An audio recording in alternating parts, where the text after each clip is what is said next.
So yes, you read that right. I, as a realtor, am telling you not to buy a home anymore.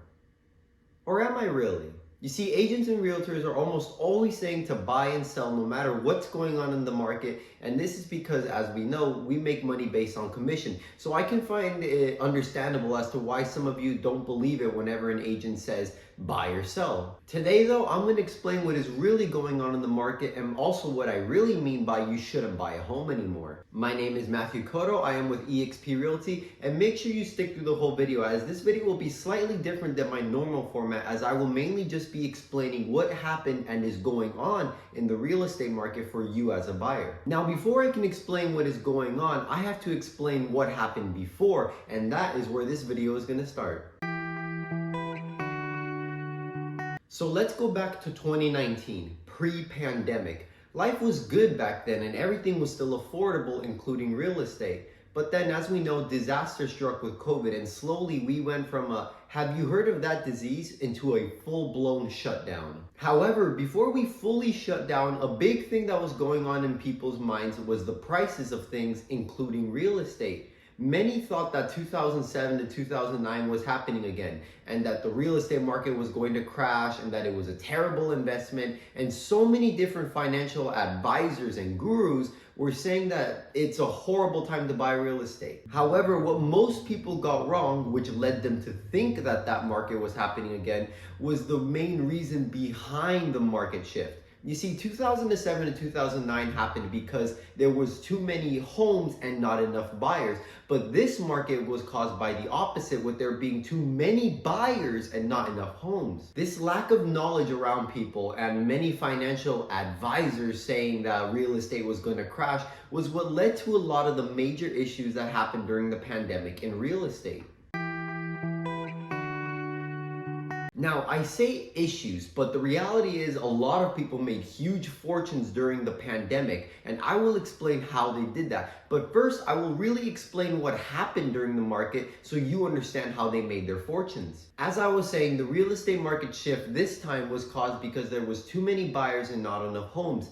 What mainly happened was that because jobs were telling so many people to start working remotely, and the government was throwing so much money around to keep people at home, that people obviously needed a place to work remotely from. So when they started looking to buy homes, they went in hordes and they completely bought up the inventory, almost completely depleting it. Now, this was coupled with another major issue, which was the actual governmental rates. You see, the government heard of all these financial gurus saying that the market was going to crash.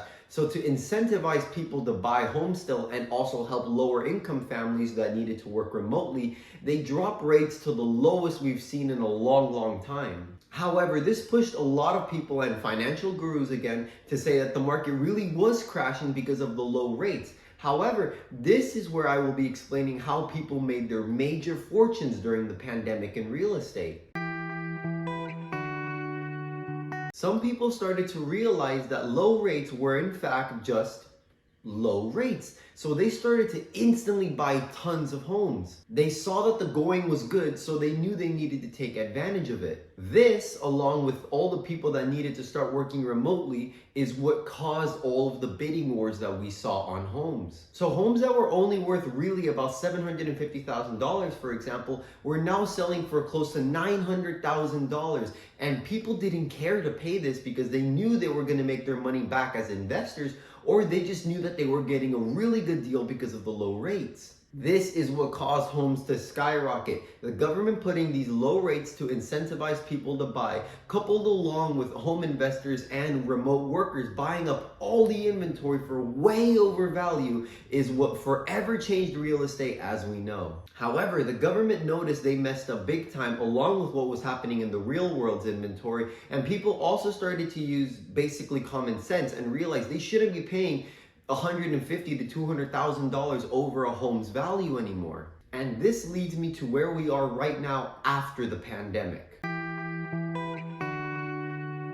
So the big issue right now with real estate is the high rates. But let me explain to you what those really are and why we are having them. The government put these high rates on the market to fix what they had done to the market. You see, they had to force people to slow down from buying not only homes, but quite frankly, everything, because of how COVID was shutting down everything, meaning there was a less production of everything. The high prices we see are a combination of the government trying to slow people down from buying everything and there being a low inventory of basically everything worldwide. However, this is where it really gets interesting. You see, in the beginning of the video, I said that you shouldn't buy a home anymore. However, a house is very different from a home. As there is low competition right now because of all these rates, you should be looking to buy real estate still 100%, but not as a home, as an investment rather. Right now, the market is correcting, not crashing. So that means that while everybody is waiting for rates to go down and hoping things will get better, you need to be out there beating them to the punch and buying up all the real estate you can. Let me put it very simple for everybody out there. If you buy real estate right now, that means you will skip the bidding wars when rates go back down. You will be able to use those rates to get a refinance on your high interest loan and fix it to get low interest loan. You will also be able to have equity growing in your property over time, and also you can use that property as tax benefits. Bottom line, you need to be buying real estate still, but as investments. Now, I hear a lot of what you guys are already saying out there. But Matthew, where do I even find investment properties anymore? Well, my friend, that is where I come in.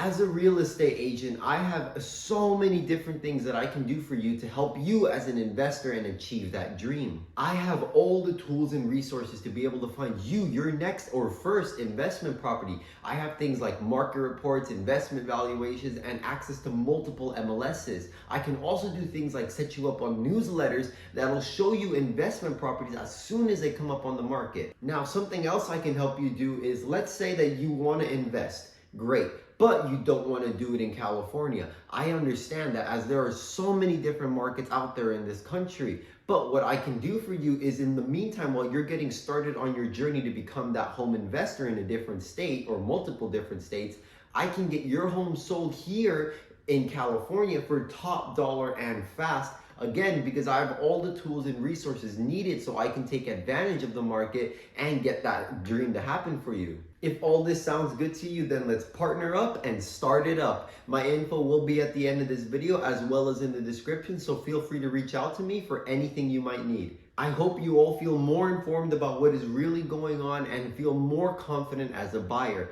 Thank you all so much for watching this video, and I look forward to working with all of you.